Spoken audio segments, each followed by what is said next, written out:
नमस्कार, मैं doctor Usha Chandel, assistant professor botany, government doctor W Patankar, girls college Durg. आज हम पढ़ेंगे फैमिली ऑर्किडेसी के बारे में। सबसे पहले हम जानते हैं इसमें ऑर्किड्स के बारे में। ऑर्किड्स क्या होते हैं? Orchids A group of monocot plants जो अपने सुंदर फूलों के कारण जाने जाते हैं, क्योंकि ये फ्लावर इतने सुंदर होते हैं कि इसमें बहुत सारे colour combinations, unique appearance, attractive floral patterns and interesting shapes पाए जाते हैं। ऑर्किड्स के फ्लावर सबसे सुंदर फ्लावर माने जाते हैं और वे सबसे अच्छे फ्लावर गिफ्ट के रूप में या इंटीरियर डेकोरेशन इत्यादि में इनका उपयोग किया जाता है। ये जो सुंदर फूलों वाला ग्रुप्स है वो ऑर्किडेसी फैमिली के अंतर्गत आता है, जो कि एंजियोस्पर्म के मोनोकॉटलीडन के अंतर्गत रखा गया है। सबसे पहले हम देखते हैं ऑर्किडेसी फैमिली का क्लासिफिकेशन। बेंथम एंड हुकर के अनुसार ऑर्किडेसी क्लास मोनोकॉटिलिडनस के अंतर्गत आता है, सीरीज़ माइक्रोस्पर्मी एंड फैमिली ऑर्किडेसी। अगर क्रोनक्विस्ट का क्लासिफिकेशन देखेंगे तो ये मैग्लोडियोफाइटा, क्लास लीलियोप्सिडा, सब क्लास लिलाइडी, ऑर्डर ऑर्किडेल्स और फैमिली ऑर्किडेसी के अंतर्गत आता है। ऑर्किडेसी फैमिली के सबसे पहले कुछ इम्पॉर्टेंट कैरेक्टर्स को लेते हैं। ऑर्किडेसी फैमिली जो एंजियोस्पर्म की या फ्लावरिंग प्लांट्स की 3 सबसे बड़ी फैमिलीज हैं उसमें से एक है, और इसकी इंडिया में लगभग 130 जेनेरा और 800 से अधिक स्पीशीज पाई जाती है। इसका फ्लोरल मॉर्फोलॉजी देखेंगे या फिर इसका ऑर्नामेंटल इंपॉर्टेंस देखेंगे तो अन्य फैमिली की अपेक्षा ये बहुत ज़्यादा है। इनकी हैबिट के बारे में यदि हम देखेंगे तो ये जनरली पेरेनियल हर्ब्स, एपीफाइट और सेप्रोफाइट के रूप में पाए जाते हैं। जनरली ये टेरेस्ट्रियल रूप में होते हैं और ये ट्रॉपिकल और सब ट्रॉपिकल भाग में पाए जाते हैं। अगर हम अपने छत्तीसगढ़ रीजन में देखेंगे तो ये जनरली हमको हिली प्लेसेस में दिखाई देंगे और जनरली ये ट्रीज के ट्रंक के ऊपर लटकी हुई अवस्था में दिखाई देते हैं। सामान्यतः हम इनको मैंगो ट्रीज के ऊपर लटके हुई अवस्था में एपीफाइटिक फॉर्म में देख सकते हैं। अगर घोरमदेव साइड या डोंगरगढ़, कोटा, कटघोरा और गरियाबंद साइड में आप इनको आसानी से ट्रीज़ के ऊपर लटकी हुई अवस्था में देख सकते हैं। अब हम आते हैं इनके वेजिटेटिव स्ट्रक्चर पर। वेजिटेटिव स्ट्रक्चर्स में मेनली हम रूट, स्टेम और लीव्स की बात करते हैं। इस ग्रुप में ऑर्किडेसी फैमिली के जो प्लांट्स हैं उसमें जनरली एडवेंटिशियस रूट्स पाया जाएगा। एडवेंटिशियस क्यों पाया जाएगा? क्योंकि ये मोनोकॉट के अंतर्गत आते हैं। उसके साथ साथ यहाँ पे आपको एक विशेष प्रकार की रूट्स भी दिखाई देंगी जिनको क्लाइंबिंग और एरियल रूट्स बोलते हैं। मेन रूट हमेशा इसमें एब्सेंट रहेगी। इनके रूट्स में परमानेंट वुडी स्ट्रक्चर्स एब्सेंट रहते हैं, रूट्स माइकोराइजल रहते हैं और सबसे इम्पॉर्टेंट चीज़ इसमें रूट में एक वेल नोन टिश्यू पाया जाता है, जो कि इनकी एपिब्लेमा के सबसे बाहर की साइड में एक टिश्यू पाया जाता है जो कि मॉइस्चर एब्जॉर्प्शन का कार्य करता है। उस टिश्यू को विलामेन कहा जाता है। एपीफाइटिक ऑर्किड्स जो होते हैं, एपीफाइटिक मतलब वो किसी पौधे पर, जैसे अभी बताया कि वो सपोर्ट के लिए लटकी हुई अवस्था में दिखाई देते हैं। उसमें 3 प्रकार की जड़ें पाई जाती हैं, क्लिंगिंग रूट, एब्जॉर्पिंग रूट्स और एरियल रूट्स। क्लिंगिंग रूट्स मतलब ये वो रूट्स होते हैं जो सपोर्ट के लिए होते हैं, उनको ऑर्किड्स के पौधों को सपोर्ट देते हैं। एब्जॉर्पिंग रूट्स मतलब ये ह्यूमस जहाँ पर वो लटकी हुई अवस्था में रहते हैं वहाँ पर बार्क में जो ह्यूमस कलेक्टेड फॉर्म में रहता है वहाँ से ये फूड का एब्जॉर्प्शन करके पौधों को देते हैं। और तीसरा एरियल रूट्स होते हैं जो हवा में लटकी हुई अवस्था में रहते हैं और इनका मुख्य काम रहता है कि ये एयर से मॉइस्चर एब्जॉर्ब करके जो कि मुख्यतः विलामेन के द्वारा होता है ये पौधों को देते हैं। इसमें मुख्य रूप से आप विलामेन जो एरियल रूट्स वगैरह ये तीनों प्रकार की रूट्स आप देखेंगे वेंडा और डेंड्रोबियम आदि में। उसके बाद बात करते हैं स्टेम की। स्टेम इसमें इरेक्ट या क्लाइंबिंग या ट्रेलिंग अवस्था में पाया जाता है और पेरेनियल या एपीफाइटिक फॉर्म में स्टेम जो रहता है वो जनरली राइजोम या स्यूडोबल्ब के रूप में दिखाई देता है। स्टेम यहाँ पे दो प्रकार का हो सकता है, मोनोपोडियल और सिम्पोडियल। मोनोपोडियल स्टेम मतलब जो स्टेम रहता है वो एक सिंगल बड से ग्रो होता है, और सिम्पोडियल मतलब होता है कि उसमें plant produce a series of adjacent shoots. मतलब मोनोपोडियल में आपको बहुत सारी एडजेसेंट शूट्स नहीं दिखाई देंगी, मगर सिम्पोडियल में बहुत सारी एडजेसेंट शूट्स दिखाई देती। पत्तियों की अगर बात करें तो पत्तियाँ सिंपल होती हैं, ऑल्टरनेट होती हैं, जनरली कभी कभी ऑपोजिट हो सकती हैं, क्योंकि ये बहुत बड़ा ग्रुप है तो इसमें ढेर सारी वैरायटीज़ दिखाई देती हैं। कभी कभी ये फ्लैशी होती हैं, और इसमें जो स्टेम को ये थोड़ा सा इनसर्कल करती हुई रहती है, मतलब इसमें शीट जैसी पाई जाती है जिसकी सहायता से वो स्टेम को इनसर्कल करती है।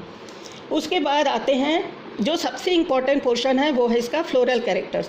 फ्लोरल कैरेक्टर्स में हम बात करते हैं इन्फ्लोरेसेंस, फ्लावर, और बाकी उसमें जो पेरियंथ या कैलिक्स करोला रहता है, एंड्रूशियम और गाइनिशियम की।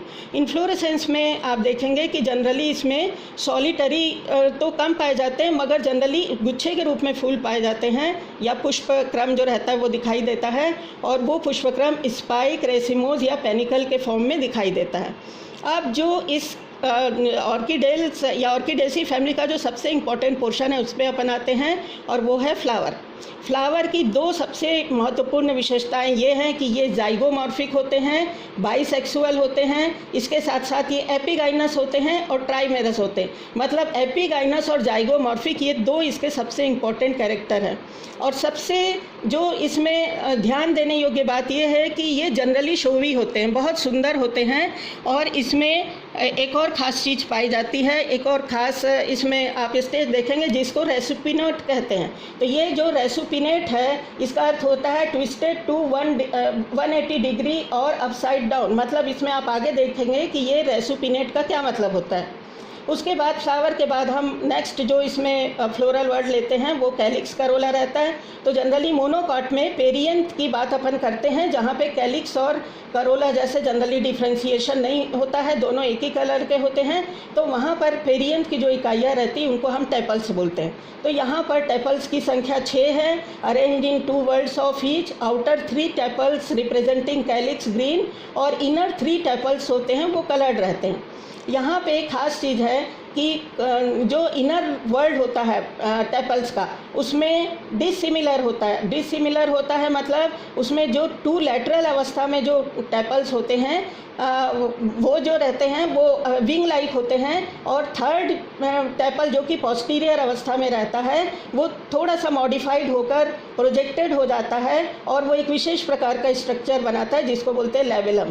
तो लेबिलम का पाया जाना इसके पेरियंथ का एक इम्पॉर्टेंट कैरेक्टर है जो पोस्टीरियर पेटल के द्वारा बनता है, और उसमें से जो थर्ड पोस्टीरियर पेटल है उसके द्वारा इसका निर्माण होता है। लेबिलम का दूसरा नाम लिप भी है।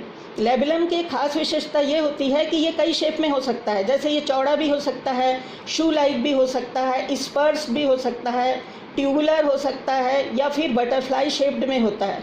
और यहाँ पे इसका मेन काम जो रहता है लेबिलम का वो है पॉलिनेशन में मदद करना। उसके बाद हम आते हैं लेबिलम के बारे में थोड़ा और डिटेल्स में लेते हैं।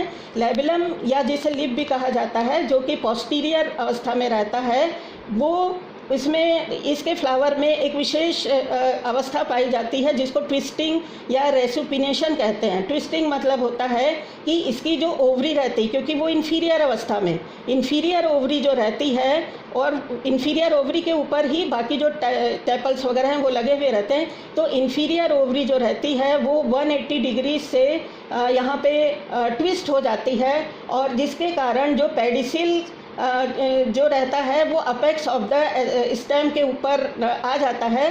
तो ये जो 180 डिग्री से ट्विस्टिंग होने की प्रक्रिया रहती है इसी को रेसुपिनेशन कहते हैं। तो रेसुपिनेशन जो है वो इस जो फैमिली है उसका एक इम्पॉर्टेंट कैरेक्टर है। उसके बाद लिप की बात या लेबिलम की बात और करते हैं कि लिप जो रहता है वो specially engineered by the orchid to facilitate the pollinating agents. मतलब इसमें क्या होता है, इंसेक्ट पॉलिनेशन होता है। तो जो इंसेक्ट के द्वारा जो पॉलिनेशन हो रहा है वहाँ पे उसको सपोर्ट करने के लिए ये जो लेबिलम है वो पाया जाता है। और यहाँ पे जैसे आप उदाहरण के रूप में देखेंगे लेडी स्लीपर ऑर्किड जो होता है उसमें लेबिलम या लिप जो रहता है वो एक स्लीपर के आकार का दिखाई देता है, पाउच के रूप में दिखाई देता है, जो पॉलिनेटिंग एजेंट, चाहे वो इंसेक्ट, कोई भी इंसेक्ट हो, उसको पॉलिनेशन के अंत तक उसको वो वहाँ पे ट्रैप करके रखता है। तो इस तरीके से इसमें जो लेबुलम या लिप है उसका इम्पोर्टेंट कैरेक्टर है। अब उसके बाद आते हैं एंड्रोशियम। एंड्रोशियम जो इसमें आप देखेंगे जनरली यहाँ पे 3 स्टेमन रहते हैं, मगर 2 स्टेमन जो रहते हैं वो जनरली स्टेमिनोड्स के रूप में होता है, और 1 टर्मिनल स्टेम जो रहता है वही फंक्शनल फॉर्म में पाया जाता है। यहाँ पे एक और दूसरी चीज़ एंड्रोशियम में आपको ध्यान रखनी है कि यहाँ पे जो पॉलन ग्रेन्स हैं वो 2 समूह के रूप में पाए जाते हैं, जिनको पॉलिनिया कहा जाता है। उसके बाद हम आते हैं स्टिग्मा और स्टाइल। मगर इसमें गाइनिशियम में आने के पहले इसमें एक चीज़ और ध्यान में, जो सबसे इम्पोर्टेंट चीज़ है वो ध्यान में रखनी है कि यहाँ पे जो फंक्शनल स्टेमन है वो स्टाइल और स्टिग्मा के साथ जुड़कर, मतलब 3 चीज़ें जुड़ी हुई यहाँ पे, स्टिग्मा, स्टाइल और फंक्शनल स्टेमन, ये तीनों एडनेट हो जाते हैं। एडनेट होना मतलब जब डिसिमिलर जो फ्लोरल पार्ट्स हैं वो जुड़ते हैं तो उसको एडनेशन कहा जाता है। तो यहाँ पे ये तीनों जुड़ते हैं और एक सिंगल हाईली कॉम्प्लेक्स स्ट्रक्चर बनाते हैं, जिसको कॉलम या गाइनेंड्रियम कहा जाता है। तो गाइनेंड्रियम का पाया जाना इस फैमिली का एक बहुत ही ज़्यादा इम्पॉर्टेंट कैरेक्टर है। उसके बाद आते हैं गाइनीशियम में। तो गाइनीशियम ट्राइकार्पेलरी, सिनकार्पस, सबसे important cheese ovary is inferior होने के साथ साथ यूनिलोकुलर विथ पेराइटल प्रेजेंटेशन इसमें अवस्था दिखाई देती है। क्योंकि ये बहुत बड़ा ग्रुप है तो इसमें किसी मेंबर में आप देखेंगे कि ट्राइलैकुलर एंड एक्साइल प्रेजेंटेशन भी यहाँ पे दिखाई देता है। स्टिग्मा 3 होती है, जिसमें से 2 lateral are often fertile, the third stigma is sterile forming a small big outgrowth the rostellum. अब यहाँ पे आप देखेंगे कि रोस्टेलम जो बन रहा है यहाँ पे, ये बिग आउटग्रोथ है स्टिग्मा का, थर्ड स्टिग्मा का एक बिग आउटग्रोथ है जिसको रोस्टेलम कहा जाता है। और यही rostellum lying in the centre of the column between the anther and the fertile stigma, यही सेंटर में आपको दिखाई देता है। और उसके बाद फिर नेक्स्ट इसमें आप देखेंगे कि ऑर्किड कॉलम में द ऑर्किड कॉलम और reproductive parts are quite unique प्रकार का है, जो दूसरे ग्रुप में नहीं पाया जाता है। और यहाँ पे ये इसलिए होता है क्योंकि इसमें मेल और फीमेल ऑर्गन आपस में मिलकर एक tubular vaccine structure at the centre of the flower बनाते हैं, जिसको अपन ने जैसे अभी बताया कि कॉलम कहा जाता है। और कॉलम के टॉप पर पॉलन ग्रेन्स एक गोल्डन येलो वैक्सी मास बनाते हैं, जिसको पॉलिनिया कहा जाता है। ये भी आपको इसके पहले अभी बताया था। और ये जो पॉलिनिया रहते हैं वो एंथर कैप नामक एक स्ट्रक्चर में उसके अंदर पाए जाते हैं। यहाँ पे ये सारी चीज़ें आप देख रहे हैं, लेबेलम, रोस्टेलम, पॉलिनिया, एंथर कैप, ये पूरा जो कॉलम का पोर्शन है इसमें रोस्टेलम, स्टिग्मा, पॉलिनिया, एंथर कैप, ये सब करके यहाँ पे कॉलम बना रहे हैं। ये लैटरल पेटल है, यहाँ पे ये नीचे की तरफ आप लेबुलम देख रहे हैं, और यहाँ पे स्पर कंटेनिंग नेक्टर, मतलब कुछ जो ऑर्किड्स रहते हैं उसमें स्पर भी पाया जाता है, जिसमें नेक्टर, जिसके अंदर नेक्टर पाया जाता है। तो ये एक टिपिकल ऑर्किड का जो फ्लावर है। उसके बाद अब आप इसको देखेंगे तो ये आपको इसका अरेंजमेंट और अच्छे से समझ आएगा। और typical floral parts arrangement orchid का, यहाँ पे डायग्राम है इसका, ये फिगर है। यहाँ पे आप देखेंगे ऑर्किड फ्लावर में 6 टेपल्स हैं, एंड्रोशियम है, गाइनीशियम है। गाइनीशियम के 3 पार्ट्स जैसे कि आपको मालूम है, स्टाइल, स्टिग्मा और ओवरी, ये 3 पार्ट्स हो गए इसके। टेपल्स जो रहते हैं, क्योंकि कैलिक्स करोला में नहीं कहते, यहाँ पे टेपल्स बोल रहे हैं, तो 3 आउटर एंड 3 इनर। 3 इनर में 2 लैटरल और 1 मीडियन। इनर वाले में जो मीडियन रहता है वो इनलार्ज एंड फॉर्म लेबुलम और लैंडिंग प्लेस ड्यूरिंग पॉलिनेशन, ठीक है। उसके बाद एंड्रोशियम में अब आप यहाँ पे देख रहे हैं 3 स्टेमेन रहते हैं, जिसमें से 2 स्टेमिनोड्स रहते हैं और 1 फंक्शनल रहता है। ये फंक्शनल स्टेमेन जो रहता है वो स्टाइल और स्टिग्मा के साथ, ये तीनों चीज़ें ये मिलकर गाइनोस्टेमियम या कॉलम बना रहे हैं। अब यहाँ पे देखिए, ये चीज़ आपको अगर पहले क्लियर नहीं होगी तो यहाँ पे क्लियर हो जाएगी। गाइनोस्टेमियम या कॉलम जो है इसके 2 पार्ट होते हैं, क्योंकि बीच में सेंट्रल में इसमें आप देखेंगे डायग्राम में ये लिप वाला पोर्शन है, ये पेटल्स हैं, और उसके बाद ये एंथर कैप है, यहाँ पे स्टिग्मेटिक सरफेस है, और ये बीच वाला पोर्शन जो है वो कॉलम है। तो कॉलम जो रहता है उसमें 2 पार्ट होते हैं। ऊपर वाला भाग जो रहता है वो एंड्रोशियम, मेनली वो एंड्रोशियम से बना हुआ है, और निचला वाला भाग जो रहता है वो मेनली गाइनीशियम का पार्ट उसमें होता है। अपर पार्ट में क्या क्या चीज़ रहती है, पॉलिनिया, पॉडिकल्स और विस्किडियम एंड एंथर कैप। और लोअर पार्ट में होता है रोस्टेलम। रोस्टेलम मतलब क्या बताया था अभी, एक्सटेंशन ऑफ गाइनिशियम, और उसके साथ साथ उसकी जो स्टिग्मा यहाँ पे दिखाई देगी। अब यहाँ पे उसी का floral formula and floral diagram वगैरह देख रहे हैं। इसमें ये सारी चीज़ें दिखाई दे रही हैं, और ये इसका है ऑर्किड जियोक्साइन या लॉन ऑर्किड जो है उसका डायग्राम है सारा। इसके साथ ये इसका फ्लोरल डायग्राम है ये वाला, और ये इसका फ्लोरल फार्मूला है। ब्रैक्टिएट, जाइगोमॉर्फिक, बाइसेक्सुअल, पेरियन 3+3, एंड्रूशियम 1+2 स्टेमिनोड्स, गाइनिशियम 3, और ये इंफीरियर ओवरी। ठीक है, यहाँ पे पेराइटल प्रेजेंटेशन और यूनिलोकुलर कंडीशन देख रहे हैं, यहाँ पे फंक्शनल स्टेमेन देख रहे हैं, और ये मदर एक्सिस, और यहाँ पे जाइगोमॉर्फिक कंडीशन दिखाई दे रहा है। तो ये लॉन ऑर्किड का फ्लोरल डायग्राम्स और बाकी डायग्राम्स हैं। अब अपन आते हैं, कोई भी ग्रुप को जब पढ़ते हैं तो उसका आर्थिक महत्व हमको पता होना चाहिए। आर्थिक महत्व इस फैमिली का बहुत ज़्यादा है। मेनली तो ऑर्नामेंटल में है, मगर बाकी भी आप देखेंगे फूड में, फ्लेवर, मेडिसिन, डाई, ऑर्नामेंटल्स, और ये सारी चीज़ों में इसका उपयोग है। मेनली ऑर्नामेंटल्स में बहुत सारी प्रजातियां होती है ऑर्किड की। साइप्रिपेडियम है, और ऑन्सीडियम है, वेनिला है, वेंडा है, एपिडेंड्रम है, ये सारा जो है वो उसके अंतर्गत आता है ऑर्नामेंटल के। इसके साथ साथ ये फैमिली अपने एडवांस कैरेक्टर्स के लिए ही भी जानी जाती है, क्योंकि बहुत सारे टेक्सोनॉमिस्ट का मानना है कि ये मोनोकॉट की सबसे एडवांस फैमिली है। तो यहाँ पे आप देखेंगे कि the orchidaceae is agreed upon by almost all the botanist to be the most advance family in the monocot for the following reason. बहुत सारे कैरेक्टर्स तो आपने फ्लावर में ही देखे, जो भी अभी स्ट्रक्चर आपको बताया, जैसे कॉलम है और इन्फीरियर ओवरी है, और ये यहाँ पे रोस्टेलम वगैरह बन रहा है, मगर उसके साथ साथ और कुछ चीज़ें भी हैं जो इसको एडवांस कैरेक्टर बनाती हैं, जैसे 20,000 से ज़्यादा स्पीशीज़ का पाया जाना, और बहुत सारे टाइप के फ्लावर का पाया जाना, और बहुत सारे जो कैरेक्टर्स अभी आपको बताए वो सारे इसमें आते हैं।